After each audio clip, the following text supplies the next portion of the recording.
Hey guys, it's kind of crazy what's going on in the world today.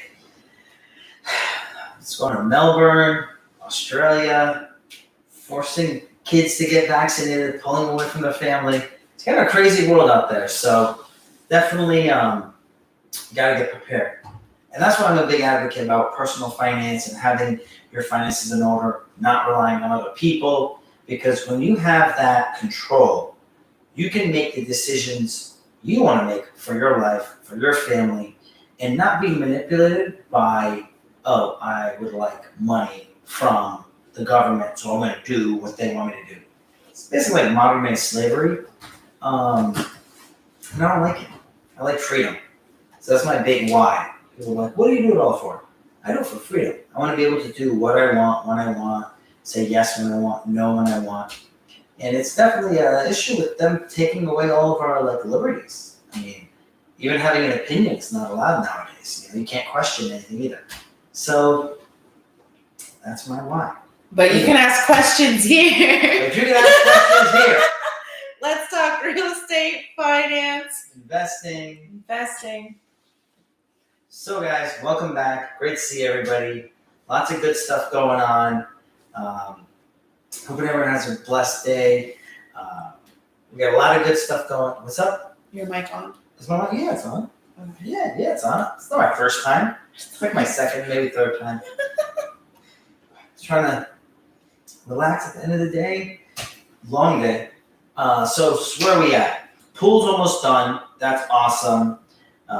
It's exciting 2 years.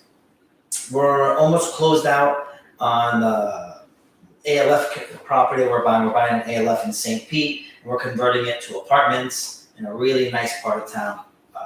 It's actually a pretty high-end part of town.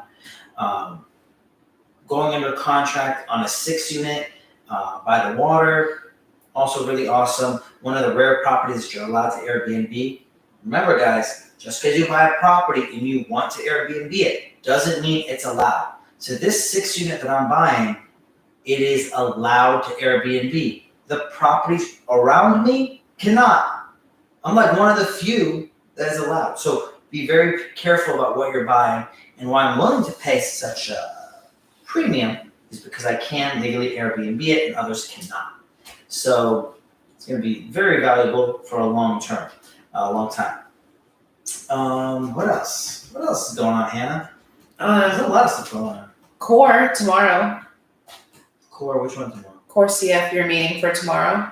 Oh, yeah. So Core Capital, if you guys don't know, I have an syndication, an investment group. We raised $3 million, bought a bunch of properties, we're going to buy a bunch more. Closed that fund out like 2 months ago. We're raising another $2.8 million, $2.9 million, and we're going to be doing a Core Capital Green Energy Fund. It's a green energy investment. Where if you say you invest $100,000, you get a $200,000 tax write-off and really good cash flow from this deal. We have a third fund going on, which is the Core Crypto Fund.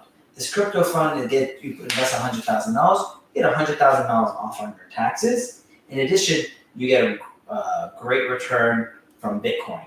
So that's another awesome thing. If you guys want to know more, ask. I'm happy to tell and explain how it works. So we're having that meeting tomorrow with some other people in the industry to just kind of see how we can have our synergies and maximize our profits.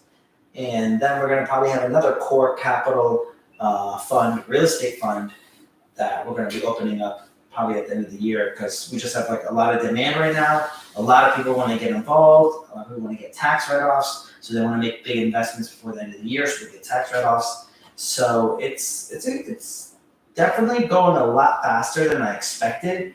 I didn't think, oh, okay, I'll raise $3 million and, that'd be a good start and we're good for the year, And now we're looking at things and we're probably going to end up raising like $12 to $15 million before the end of the year. So that's pretty cool. It's definitely cool to do that. And it's fun, right? It's what I love doing. So I love, doing this stuff. I love helping people. So it's a great mix. So what's going on with you guys? How are you guys doing?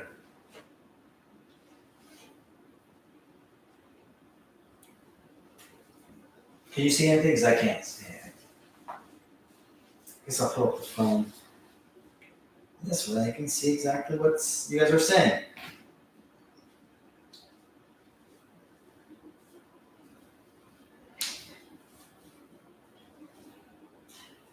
How do I get to the other one? Is it? I gotta relog back in. I changed the password because I forgot the password, so I had to change it. You know how that goes, guys. You save passwords, and then eventually you forget it, and then you're like, "Oh man, I saved this password, but what password did I save?" All right. So how about you just tell me what they're saying? Everyone's just saying hi, just Everyone's saying waving. hi? Oh, okay. Awesome. Awesome. So, kind of let's get into the mix of what's going on. I put out a new video. We're getting edited now, and ooh, I like how crypto's bouncing back. Crypto's bouncing back strong today. It's awesome after that massive drop earlier this week. I put out a video of like 5 of the main crypto apps that I'm using, and I'll be putting out that video soon. So this is the apps I'm using to buy crypto. Some of the apps I'm using for interest, because some apps are really good at buying. Some apps are good at the amount of interest they get. And some of the apps I'm using don't even allow you to buy any crypto on the app. You actually have to buy it on a different app and then transfer it into the wallet. So definitely going to give you that. That's going to be coming out soon. So it's the 5 apps that I'm using, and you can look into if you want to use them as well. So Someone wants to go live with you, so I just approved it. let's do it. There we go. What's up? How are you? Hello. Hey, Baskal. Nice to see you again. Nice to see you. Hey, what's up, brother? How are you doing? I know his voice. He Uh-huh. has a 7 unit in Tampa, Okay. and he lives I think in New York. You Okay. remember? Yes, Remember? I have a very good ear. Now names, I don't know. I don't remember names. Not good memory, I know. I still remember when I visited, before my deal in Tampa. I still remember me and my partner, we visited you at the cottages. Yes. The 16 Yeah. unit. We're almost done. It looks amazing. Hurricane Right? windows The are pool gonna, is coming along nicely, right? Oh yeah, the pool's definitely gonna let it tip over. The pool's coming along nicely. It's done. Pavers were put down today. Awesome. And the heater is on for the pool, so it's gonna be nice and warm for the winter. So when you're tired of New York, you can come down and enjoy some the nice pool. Awesome. I moved to Boston nowadays. Here in New England, I'm settled on this side now. But yeah, Nice. I'm taking tax advice from your guy Daniel. Awesome. I've been to a pro. I hope he discussed about it with you briefly. He told me. So he did discuss it with me briefly, just so you guys know how it normally works. Daniel is the tax manager. He's going to compile all of the information, and once he has everything, then I check it. Because if I only have half of the information, it doesn't give me the full picture. So I need the full picture to be able to give a full answer, right? Because one small detail can change everything, So same thing with when I'm looking at doing a refinance or a mortgage for you guys. I need all of the facts, because if you leave out, oh yeah, I just leased a new car, that's going to throw off the whole refinance. Yeah. So I need the full picture to make sure to give you accurate, tailored answers to your situation. Yeah, I realize I missed one of my I think stocks related account is there that I need to add to it. But anyways, those things apart, I'm obviously liking to use your services. But apart from that, I have a question today, especially for this session. I have my property for sale, that same 12-bedroom, 7-unit property in Tampa. So what should be How much are you a selling it for? seller? How much are you selling it for? So willing to sell around 1 mil, 200K something, close to that range, possible.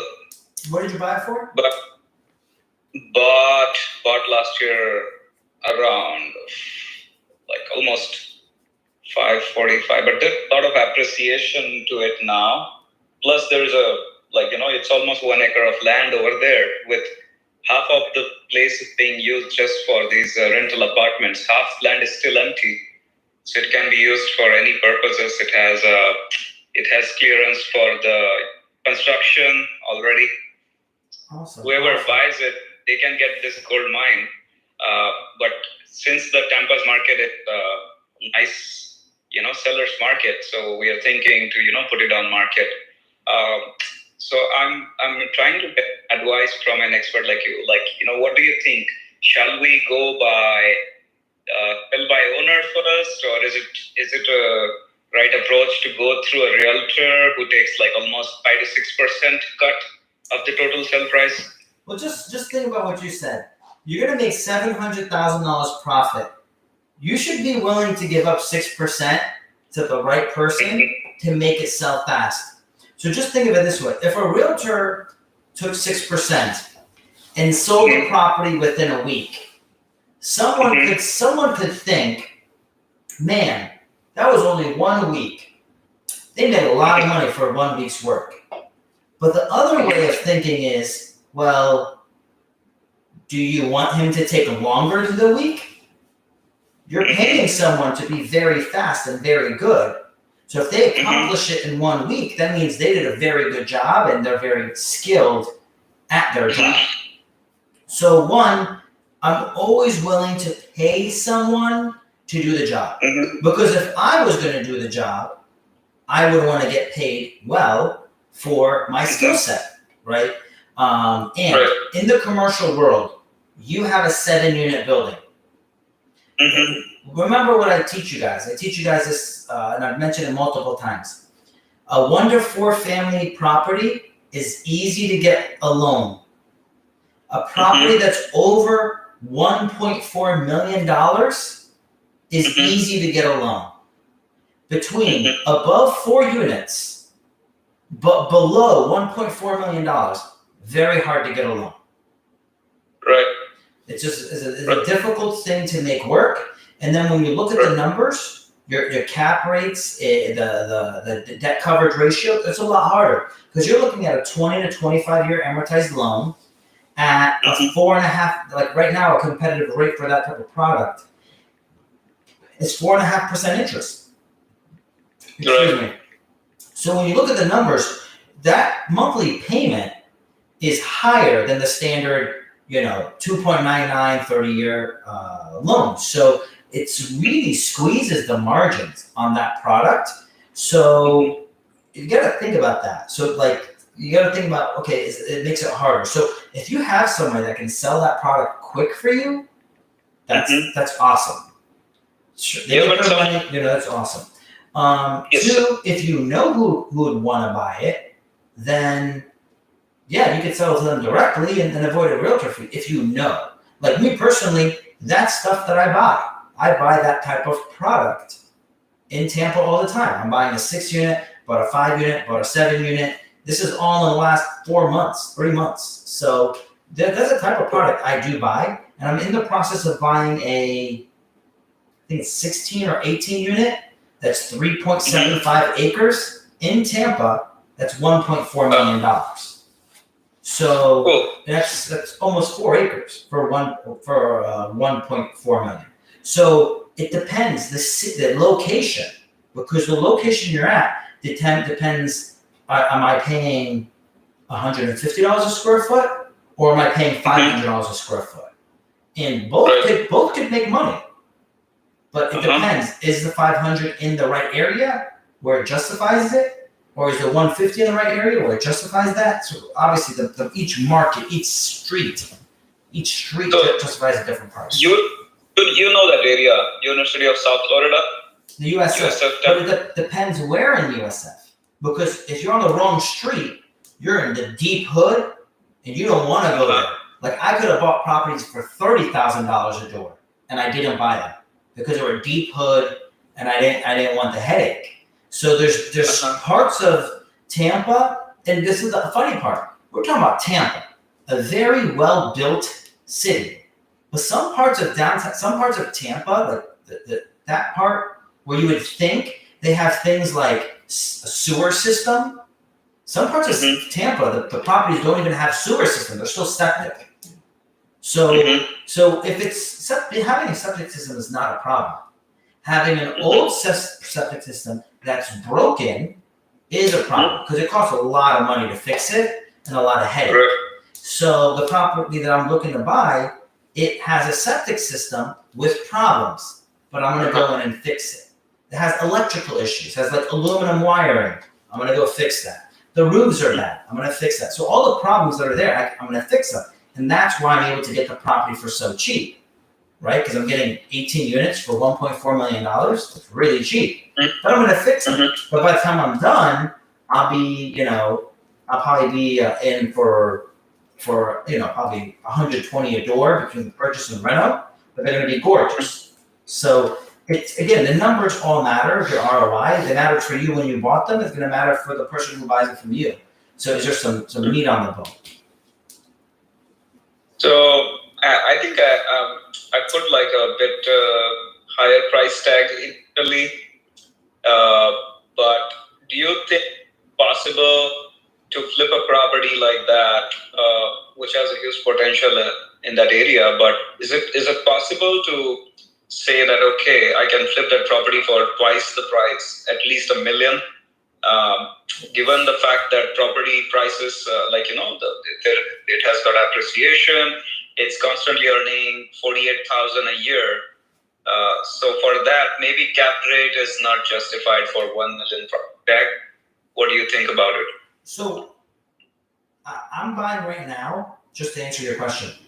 A guy bought a property for $540 and flipped it to me for $850, and he wasn't even closed when I signed the contract on the property from him. He didn't even close on the deal. I knew he was flipping it to me, and I took it because at $850, I'm planning to put in like $400,000, making it gorgeous 5 units, and it's across the street from a $1.5 million house.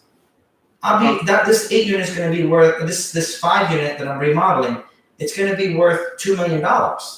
So I'm going to make $750,000 of profit. It doesn't matter that he's making $300,000 in 2 months, a month. That's not my problem. So the answer to your question is, if I don't care and someone's going to make $300,000, $200,000 in 2-3 months, no, because that guy did the work and got the deal and made it happen. Same thing like you. If you're doing that and you're giving someone a good product where they can make money off of, as long as there's meat, what I said, meat on the bone to an investor means, if there's meat on the bone, means there's money to be made, there's profit. If you're selling it to them and there's profit to be made, then yes, it's worth it. But if there's not profit, there's not cap rate, there's not upside potential, then it makes it difficult. So I'll give you an example. Your property, right? You said it's an acre and it's 7 units. So in Tampa, you have areas that are allowed to have 8 units per acre, 12 units per acre, 15 units per acre. So then you have to figure out what is the number of units I'm allowed to have per acre. The next thing you look at when you're building and construction and development, because we also do development. Like, you guys might not know, but we do everything. We do everything. So like, we have. About it. You do all. I know you have a full crew. We have a full crew. We have construction, accounting firm, insurance agency, mortgage company, property management. Like, we do it all, and it doesn't matter what type of real estate. We don't just stick to residential. Now I'm sticking to residential now because there's money, but we buy commercial. We are doing warehouses. We're going to be doing 13-acre warehouse development. So we have a lot of things that we're doing. We have the crypto investment. We have the green energy investment. So we do a lot of different things. But anyway, back to this point. When you're doing development, you got to be very specific. Let's just say you're thinking, all right, I'm going to build 3 more units. And the 3 more units are going to be worth a lot of money. So even though you have the land, the city will allow 10 units. And you have only 7 built, so you can build 3 more. In this example, it doesn't mean your land could actually justify 3 more units, even though it's 1 acre. The reason is there's things that's called setbacks. You have to be this many feet away from another building. You have to be this many feet away from the one edge, from a different edge. You have to have X number of parking spots. So when you look at setbacks and how everything gets kind of pushed away, even though you think, oh, look, this is a lot of space here, well, when you look how far it is away from your property line, one way, another way, how far away is from this building, how far away it's from that building, you also realize, oh, wow, even though I have all this space, I could only build another 500 square feet. And it's not worth me building a 500 square feet, one bedroom building, because that's going to cost me $100,000. And it's not enough, it's not worth paying $100,000 for a 500 square foot, one bedroom building.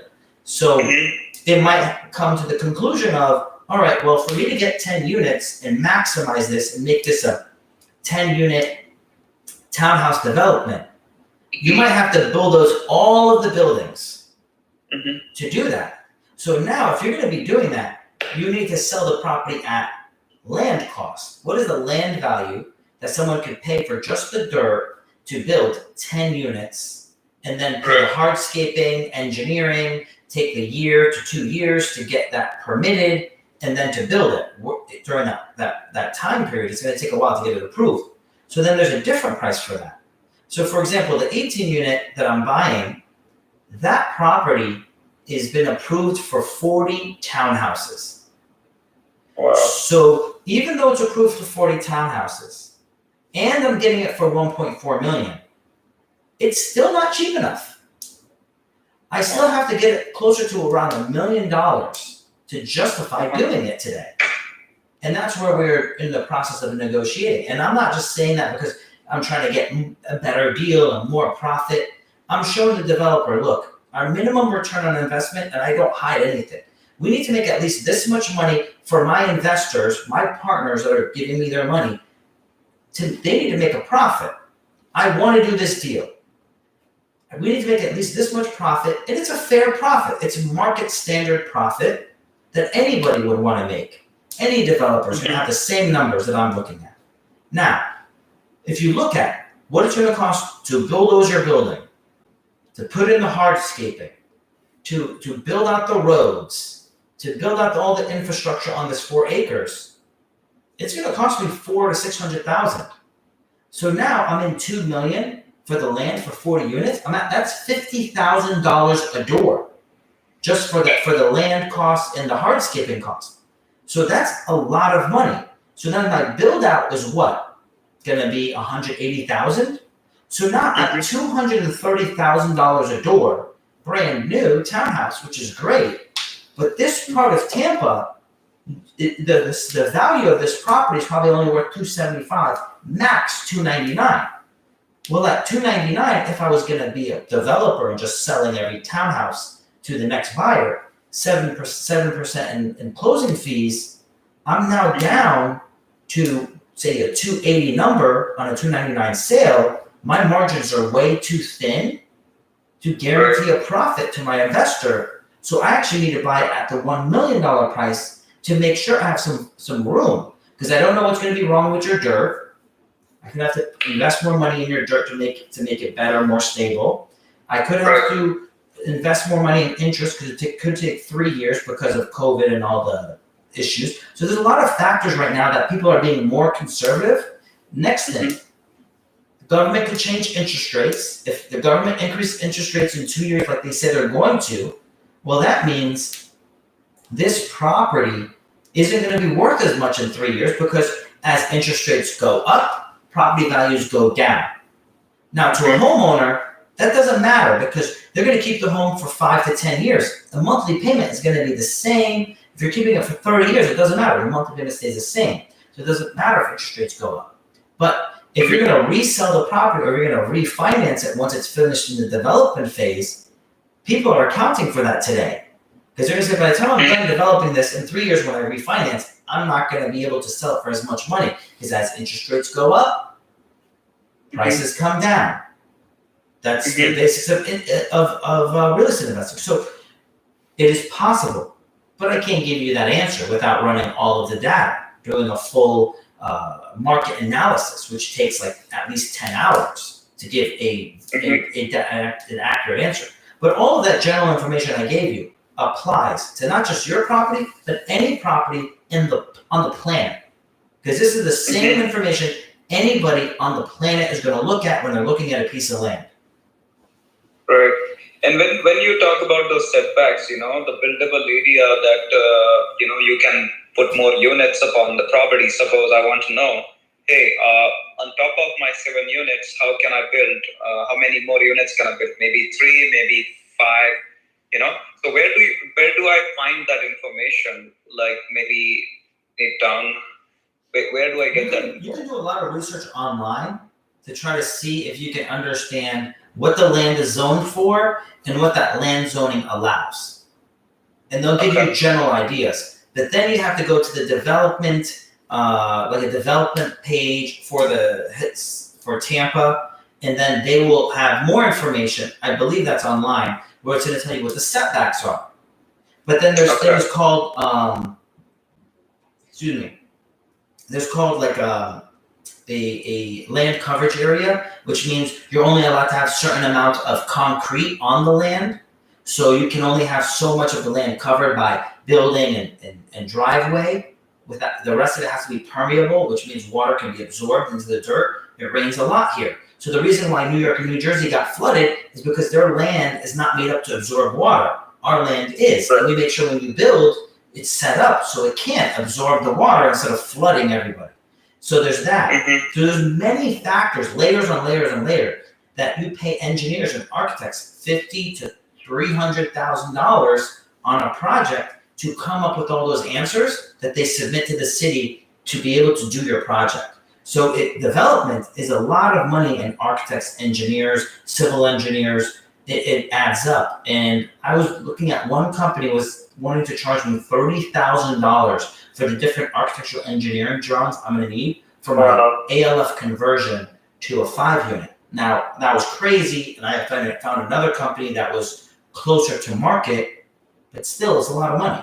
Any way you slice it, it's a lot of money. So, again, people pay for what is doable, not for the extreme far future of what's possible. Awesome. Yeah. So coming back to the simpler solution, do you know any good services or cultures of yours who can pull this up? Maybe I may want to go with that route through professionals. So that's why I'm asking your suggestion here. DM me, send me all the financials and review. I'll look at it. I'll let you know if I want it. And Sure. I'll let you know if I want it and if it's something that I'm interested in, right? Because we're looking for more stuff to buy. Right. Now, at the same time, if it's not for me, then I'll send it to one of the commercial realtors that I know that can work with you. Sounds good. I won't take much of your time. It's already 10:30. Thank you so much, Baskal. You're welcome. Again, pleasure talking to you. Thank you. Good night. Good night. Really quick, just a follow-up question for you, Baskal. Does the location of the 1.4 million property matter? Are you thinking of specific locations?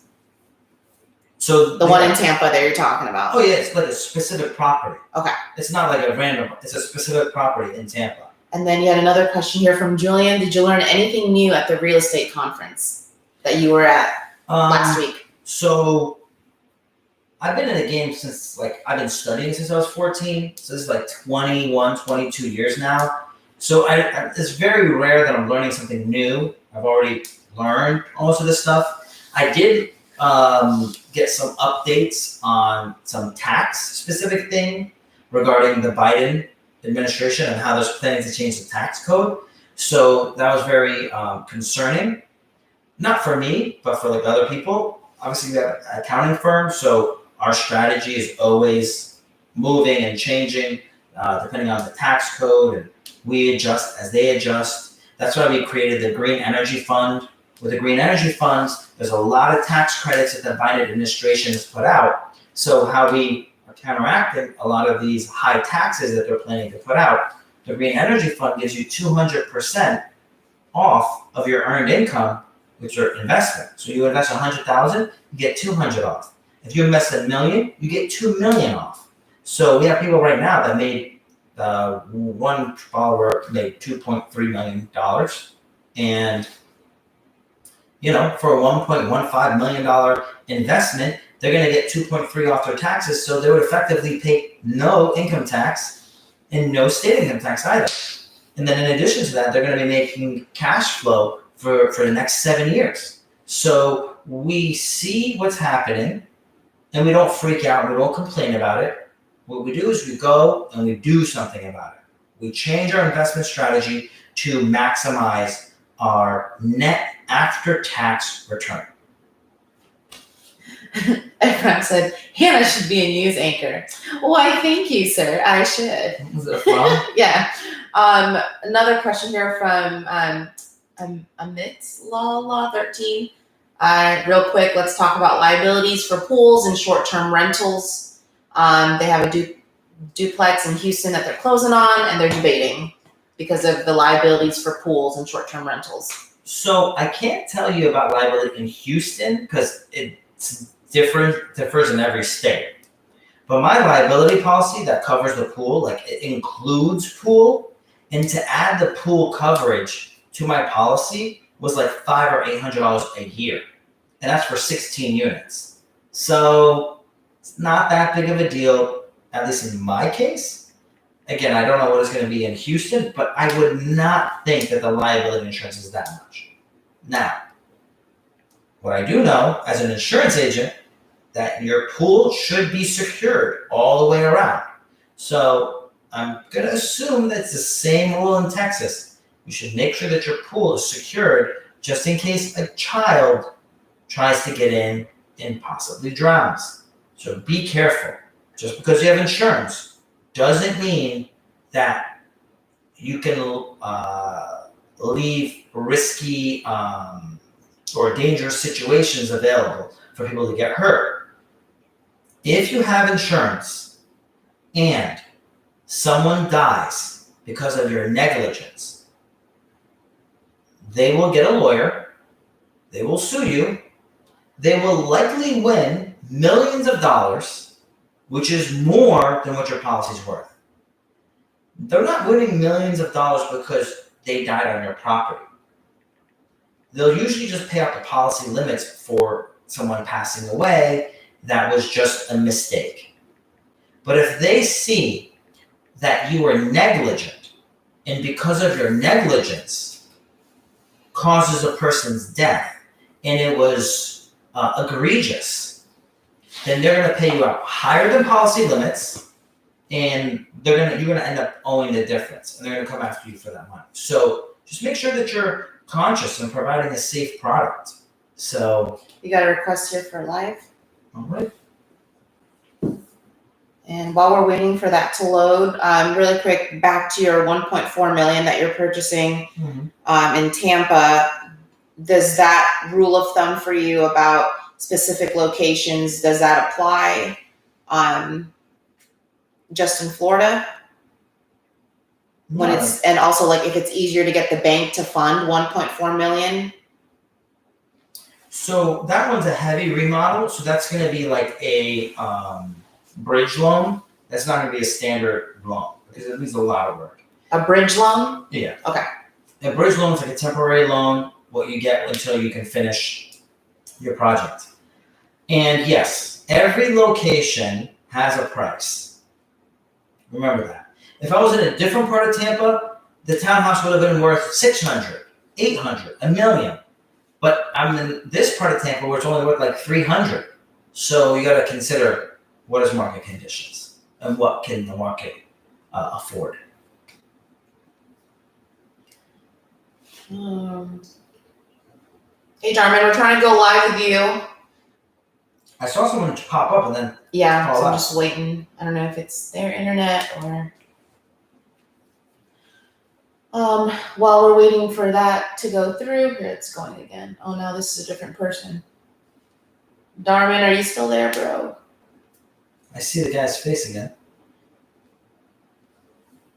But can you hear anything? No, it's not showing up. Yeah. Okay. Let's see here. What's the next question? Someone said fractional banking. What is fractional banking, Baskal? Okay, so a fractional banking system is so fractional banking means this. So if you put $1 into the bank is allowed to loan out $7 to $10 for every dollar you put in. So, for example, I put in $100,000 into a bank. The bank could make $1 million worth of loans. So that is basically a simplified version of the fractional banking system. Now, in addition to that, that's where it's called the velocity of money. So if the Fed prints $100 million and does actually go out to the market, and the market ends up putting that back into the banks, then we can actually have 10 times that. We could have $1 billion, or if it's $100 billion, it would be actually $1 trillion out to the market. Now the same thing when the Federal Reserve or when they pull back their spending policy or they reduce the amount of money in the system, that actually has a huge effect because it's 10 times. What's going on? Hey, there we go. Hello, how are you? I'm good. How are you doing? I'm all right, thank you. Thank you very much for taking my request. I've got a few questions. There might be a little bit of lag, but yeah, I'll ask my question and then I'll give you like 5 seconds and then you can hear it. Thank you. So I'm from South Africa, all right, and I really love the United States. We work in property and development here. We're a third world country, but my dream is eventually to earn US dollars and work in the US, because it really is, there's so much opportunity, so much, so many things that you can do. So I wanted to ask you a question, because it's quite difficult for me to get a US visa to go and work overseas unless someone either employs me and pays for, the visa and stuff like that. So I wanted to ask you, from a property side of things, would it be better if I had to work underneath someone and eventually get up to where I need to be? Or do you think I should try and do enough in my country to be able to buy property or create a business that side? So if you're from South Africa or England or any country, one, if you want to be employed, you have to have a skill set that's desired. So there is a lot of desire to have people in the construction field for managing projects, GCs, things like that. So if you have a desired skill, then you can always come and bring that skill over. Now, the difficult part is if you get a license in the sense of electrician or plumber and so on, that license might not be transferable here, so you might have to retake the license when you get here. So there would be a unique transition.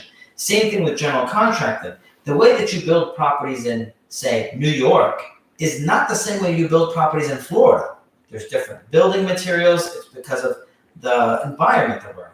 So, 100%. Yeah, it's also not the same. Now, regarding you coming here, yes, if you came here and found a job and so on, could you obtain a sponsorship style? That is possible. You could obtain a sponsorship. Now, again, some companies make the employee pay for those costs. So it's not always that they pay for you. That works if you're like a doctor, a rare type of doctor. If you're an engineer, a rare type of engineer, that they need that skill set. So it's always, do you have skills that are desired, right? Even if some people are like, oh, they don't want to be an employee. Well, being a high-skilled employee is still good because there's a high desire. So you can always, use that to your advantage. Once you get here, yeah, you can come here and you can work. There's a lot of people that come and immigrate to America and build themselves up. And it is a hurdle. There's a lot of issues and problems with this immigration system, but there's also a lot of people coming here, and that's it's very, it's not easy, right?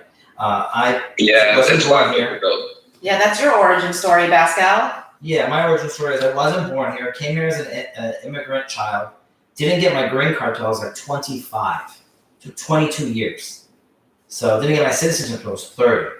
So it was very tough, but I was able to get through the difficult time and make it to where I am today. So being able to go through that difficult time has given me that foundation to be able to have that gut and strength to move forward during these easier times. And again, a lot of it comes from like my faith in God and knowing that at the end it's going to work out and that He has good things planned for me. So, yeah, believing in yourself as well is a big thing, and I appreciate your story as well. I mean, congrats to you. Well done. Just want to say that. Yeah, one thing that I'm really good at. So a couple of my friends they work in the real estate business. So I'm very good at getting sponsors, like especially down here. I'll get someone that wants to say invest in your money because $1 is 15 rand to me. So it's basically like $15. So they'll invest about $100,000 or $200,000. And they'll come to me and we'll find a location and go and, build a property, whether it's a 6-story house, 8-bedroom, etc., whatever. But the thing that catches us is then when we have to pay like the insurance people, like, the quotes and looking after the business and all of that. And I want to get into that, but I don't quite know what to go into, if that makes sense. Because you talk about GCs and you talk about like insurance people and all that. But my country, like there's very specific things. Like the US, you can become an insurance, you can become a financial advisor, you can become an insurance broker, etc., whatever. But here, unless you get a specific thing, then you don't really have a choice on what you do, unless you like study up on it or go to university, which is also very hard in my country. So yeah, I've heard of that in some countries, and it is different in America. Like I have my insurance license. I went and studied and did 200 hours of studying, then took a state exam, got my fingerprints done, background search. Then I got my insurance license. I was able to be a broker of insurance. Same thing with mortgages. Same thing with accounting. So with accounting, I did go to college though. And I do have 2 bachelor's degrees, which also helps with your education. But yeah, it's a little different here where maybe in your country you have to get a degree from a university to study in that area. Now, if you're asking regarding property management is different if you're looking to do property management. If you're looking to asset management, it's each country has its own laws, but in America also it's a little bit easier. Like, we kind of do that. We're asset managers basically, right? Our company raises money, people bring money to us, and we invest it for them. We manage the property. We do everything. So that's a possibility as well. I mean, you could do that yourself, and you don't even have to be in America. You could actually do it in America. You don't have to actually be here to do that. So that's we have a lot of people that are from overseas that invest. So there's a lot of options. But maybe for him, maybe what helped is to ask if he's looking into doing like the insurance and all those things, like ask that individual themselves, like how did they?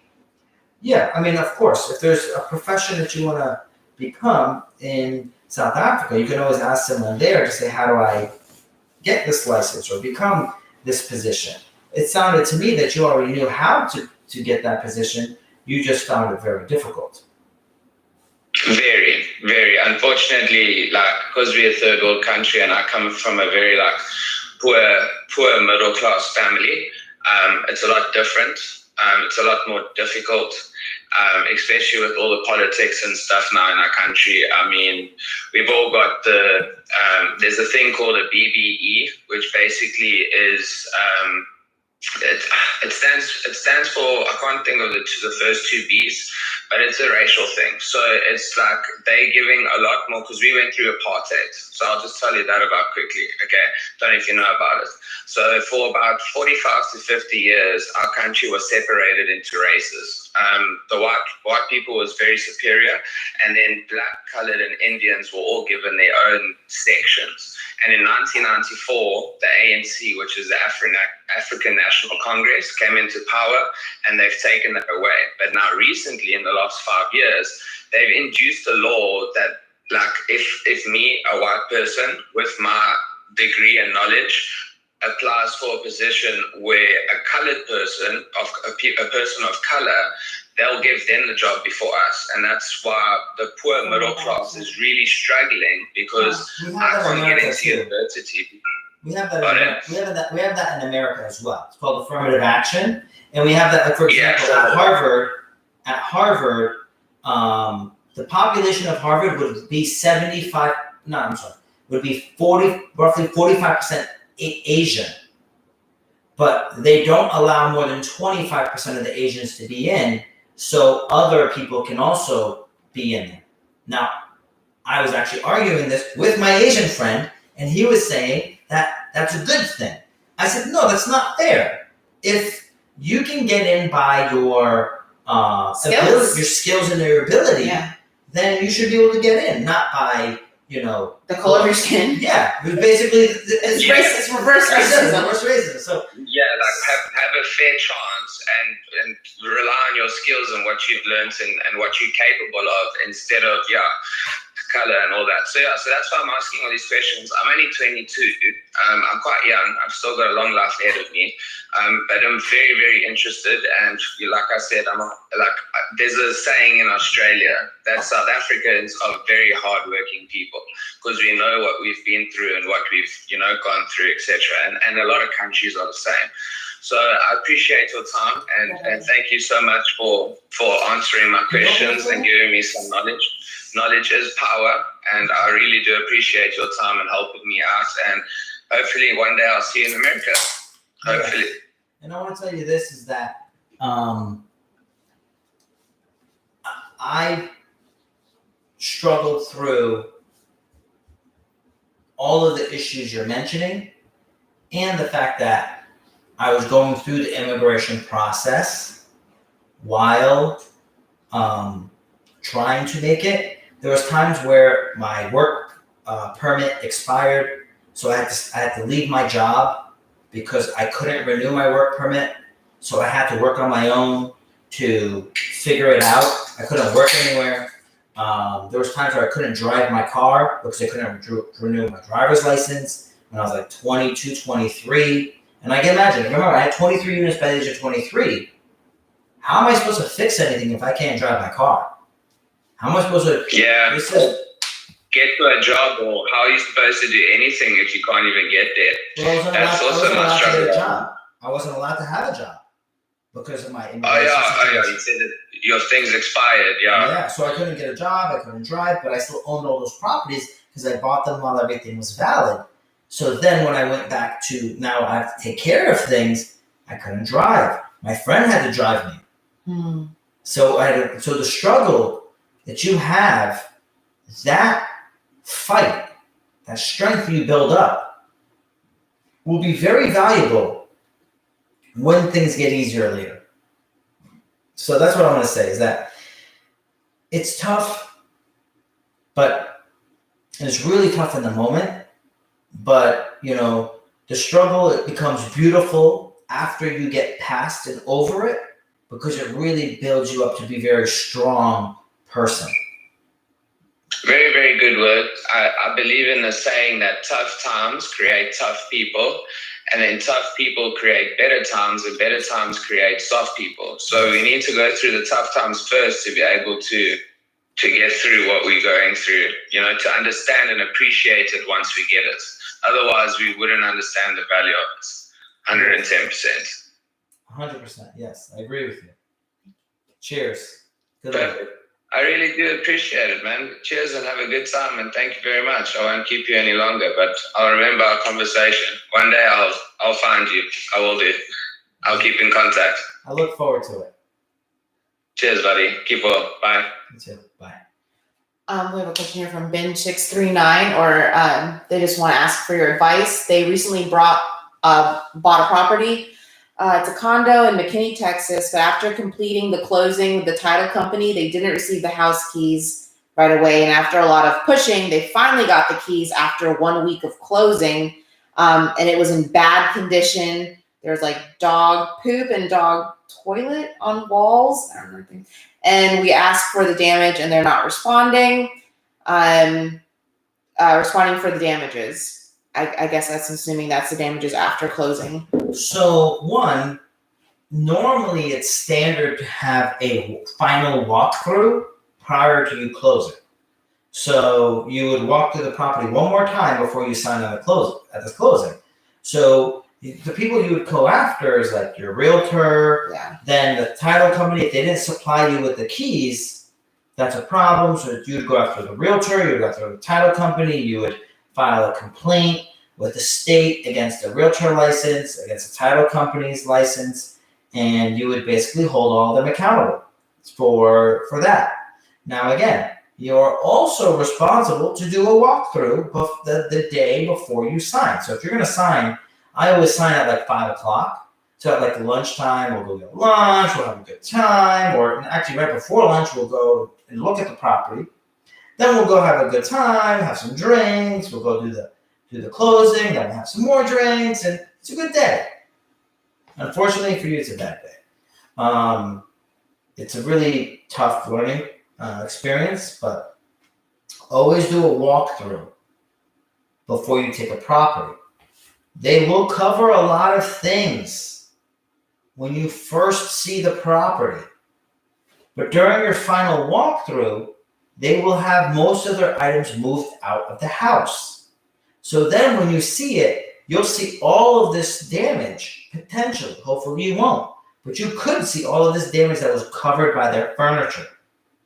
So it's a good opportunity to find anything that's missing, and then you can say, hey, this is a mess. My buddy bought this really big house, and the final day of the house when they was about to buy it, the old owner, who was a foreclosure, was trying to burn down the house. So they burned down the front door. So he saw that, and they were able to stop it. And they're like, at that point, he went and contacted the mortgage company and the realtors, and everyone got involved. He's like, look, they burnt the front door, they had all this damage, blah, blah, blah, blah, blah. And then they're like, okay, we're going to give you $15,000, after all of the negotiating back and forth. And he agreed. So for them, like now, since they've already closed, signed the papers, and they found the property damaged after already closing, is there anything they can do to proceed legally? They can, but it's very tough. After the fact, it is very tough to try to get it corrected, because now you have to try to get money from them. It's very tough. It is going to be a lot of work. You're going to have to get a lawyer. You also have to work on getting the real estate agent involved and all these other people involved. This is under the assumption this is a new purchase. New purchase, meaning you're buying it, and let me clarify, new purchase owner occupied. You're buying it and you're moving into it yourself. If you bought an investment property that has a tenant, and the tenant destroyed the property while you were, during that last week before you took ownership, then that could be your problem. So it depends on the scenario. Good luck. Somebody wanted to go live, but they're not here. Okay, so next question is a two-part question. First one here from YouTube. Someone quickly asked, which crypto coin do you think has a serious future for investing now? And what do you think is going to be, if it's going to be worth it? I like XRP and I like Chainlink. Those are two that I like a lot. So I'll leave you with those two. All right. And then how can someone save or pay less taxes in crypto? So it's the way you invest after your sale. So if you're going to sell any crypto, you can reinvest all of your money into real estate and get the write-off, or you could sell, buy like our crypto mining fund. If anyone invests in that, they'll get basically 100% write-off. So if they put in $100,000, you get $100,000 off on their taxes. So if they owe $100,000 in taxes, it would wash it by that trade-off. So you can't do a like kind exchange, kind of like in real estate, but you can do, you can invest in a fund that gives you write-offs that will be able to push away the taxable gain. Okay, someone wants to go live with you real quick. Fredos, what's up? Fredos is one of my investors in the OSE fund. Oh, nice. It's doing good. We're looking at a 6-unit in Dunedin. Yeah, Fredos knows Dunedin. His family lives in Largo. Oh, nice. So it's right. The Dunedin property is actually on the water, or it's on the island.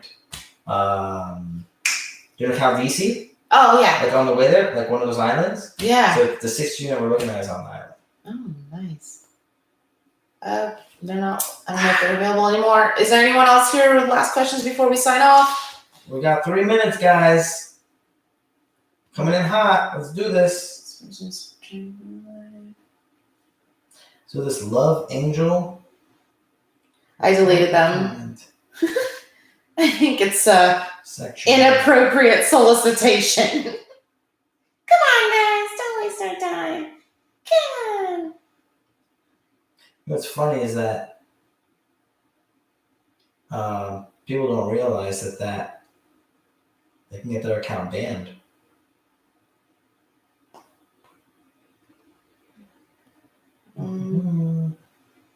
What's up, Brazil? T-Bomb says, thanks for your time. You're welcome, T-Bomb. No one else with any questions? All right. All right, Juan. Thanks, guys. So God bless you guys. I wish you guys success. I want to hear about. Wait, we got one last lightning question. Do you think property managers are in demand anywhere? Go. Yes. All right. Good people with skills are always in demand. Build up your skills. Understand your market. Know what you're doing.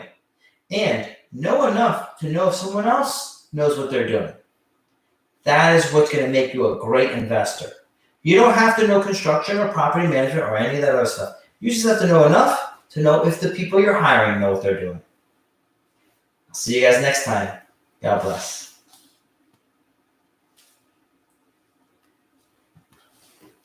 Am I still on? Yeah, you're done. Yeah.